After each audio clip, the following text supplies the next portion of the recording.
If only I had invested properly in my 20s, I would not be struggling financially right now. We often hear people say, but investments, stocks, stock markets, and other financial instruments appear to be somewhat complicated, don't they? Don't worry, ladies and gentlemen. Welcome back to our channel, where we will talk about some simple ways to get started with investing in stocks in 2022. These are the 5 basic questions you need to ask yourself before you start investing. Number 1. Why am I investing?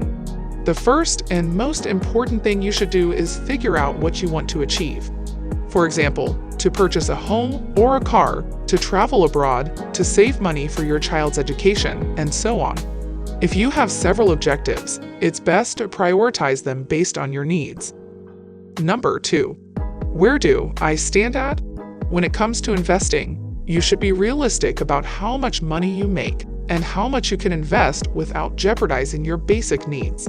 For example, if you make $100 per month and decide to invest $70, it will be nearly impossible for you to meet your daily wants and necessities. Number 3. How much time can I devote to investing? While it is good to be enthusiastic about achieving your goals, it is important to maintain a realistic perspective on what you can and cannot accomplish. For example, buying a car for $50,000 for someone who earns INR 1,500 per month in 2 years is achievable. But if the person only has a year to invest, it is an unrealistic expectation because you must either earn more money or extend your investing period to make it work. Number 4. Am I ready to take big risks? If you want to make a lot of money in a short period of time, you will have to make some tricky and risky decisions.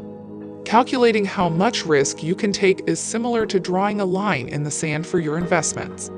To avoid sloppy wins or disastrous defeats, this is a clear line that should not be crossed. When you are first starting off, it's advisable not to take such risks. Number 5. Do I have the right mindset to start investing? To start investing, this is the most significant factor to consider. To avoid being guided by emotion-driven decisions, one must have the correct mindset. When you are a beginner and new to the world of investing, it's tempting to get carried away. As a result, you should maintain emotional control and conduct a thorough study before investing in any company. If you are ready with an affirmative answer to all of these questions, this is where the real fun begins. Now, the question which comes is how to start researching. Research is of utmost importance when it comes to investing, so a beginner can do these 2 things. 1. If you don't have time to research, you can go for mutual funds. You can get an expert to do your job. 2. If you have the time and the interest to conduct thorough study, you can just begin investing. You must be wondering, well, if I am researching by myself, what things should I pay attention to? 1. Read newspapers to gain a better understanding of how the global financial system is working. 2. Make sure you invest in big companies because it is difficult for them to fall. Don't go for quick and easy money. 3. Avoid high volatility stocks, i.e., stocks which rapidly go up and down. 4. Review the company's performance over the last 5 years. And if you have decided to not research by yourself, you can. 1. Search for brokers. Brokers are classified as either full service or discount. Full-service brokers provide a full range of typical brokerage services, like financial counseling for retirement, healthcare, etc. While the discount brokers offer a robo-advisory service, which allows you to choose and place your own trades. 2. Robo-advisors. When you use a robo-advisor to invest your money, you will be asked a number of questions about your risk tolerance and timing for investment. After it identifies the best investment mix for you, then your money gets invested in different places. After paying a charge for these robo-services, you can sit back and relax because the program manages your portfolio for you. 3. Fractional share trading. Buying fractions of shares of stock is also another effective way for a beginner to enter the stock market, while also not facing huge risks. It is cheap, as in, one needs to just invest a few dollars. Next, we will discuss how to avoid being exposed to risks. Diversification. Never invest more than 20% of your income in one place. Instead, spread it out over several places. Don't put all your eggs in one basket, as the expression goes. While keeping track of fewer financial assets may be easier, it does not give your money more chances to overcome threats. ETFs can be a safer way to invest in stocks. They are also simpler to research because you only need to think about the fund's goal and the fees it charges. ETFs, exchange-traded funds, allow you to make a single investment and earn a modest share in a number of firms. So now that we know how to invest in stocks and where to start from, let's dive into the topic of selling stocks. It's one thing to go into investing, but it's another to get out. What is a good time to sell stocks? Well, here are 3 short tips to figure out what to do about selling of stocks. 1. Do not exit unnecessarily. For example, if your portfolio goes up by 35%, it could be quite tempting to sell the stocks and invest in something else, but do not do so. 2. Unless it is an emergency situation, do not sell the stocks before the decided time period and be patient about reaching your goal. 3.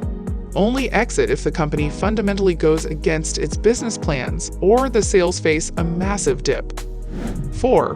Remember about long-term gains. Now that we have finished discussing about how to properly take part in investing, let us see how we can start planning for investing in stocks in the year of 2022. As we all know, the years 2020 and 2021 have been filled with uncertainty and tremendous market volatility. Even though we expect pharmaceutical businesses to do well at this time, there is no guarantee that everything will go according to the plan. Many economic areas, such as logistics and manufacturing, are also increasingly becoming attractive investment opportunities. For newcomers, investing in large and well-established companies may provide better stability in recovering from pandemic lows too. Keep in mind that research is at the heart of excellent investment planning and strategies, and it should play a key role in selecting how you invest in 2022. Here are the top 3 investing trends to happen in 2022. Investors should recognize that, even if the pandemic is not over yet, the advantages that can be expected from a fully reopened economy have already been factored into stock prices. Many Americans have already returned to somewhat regular life, so even if luck turns and the pandemic eventually ends in 2022, the economy and the stock market might not have much more space to grow. Inflation will still be there. It will get worse before it gets better. Inflation will be a major problem in 2022, and if current trends are not corrected soon, financial instability will ensue. Also, the job market is still facing instability. In December, the unemployment rate fell down to 3.9% from 4.2% in November. Companies have been harmed by the fierce competition for workers, which has resulted in greater labor prices and staffing issues. Before the labor market to return to normal, these difficulties must be resolved, and until they are, it will continue to be a drag on many public companies. So, here are some simple ways to begin investing in stocks in 2022 for a beginner. Make sure to like, share, and let us know in the comments if you found this video to be helpful. Subscribe to our YouTube channel for more such content in the future. Turn on the notifications bell to stay updated. See you again next week. Till then, put on your vests and go invest.